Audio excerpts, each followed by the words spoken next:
আমাকে বলতে দেন আপনি। কালকে চিটাগাঙে 12 জনকে ছাদের থেকে ফেলে দিয়েছে এই শিবিরের লোকরা, সেটা আপনার কোনো খবরে আসেনি, আপনি সেই কথাটা তুললেনও না। আপনি সেই একজনের কথা যারা প্রাণ দিয়েছে আপনি কি বলেছেন এই কথা যে কালকে 12 জনকে ছাদের থেকে ফেলে দিয়েছে শিবিররা? আপনি সেটা বলেননি তো, বলবেন না। আপনি তো আমাকে কিছু বলার সুযোগই দিচ্ছেন না। আপনি তো শুরুই করেছেন এইভাবে যে আপনি পরিষ্কারভাবে প্রমাণ করেছেন আপনি তাদেরই লোক। আমি আবার রিপিট করছি, I have no hesitation in saying that.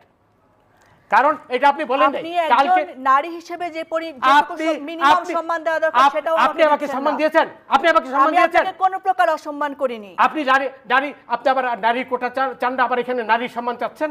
আপনি কোটার সম্মান এক জিনিস। স্যার লিসেন টু মি, আপনি আমাকে প্রথমেই বলেছেন যে আমি দেখিনি, আপনি একাই দেখেছেন। এর চেয়ে বড় অসম্মান কি হতে পারে? অবশ্যই বলেছেন। আপনি আকার ইঙ্গিতে বলার চেষ্টা করেছেন। আপনি যে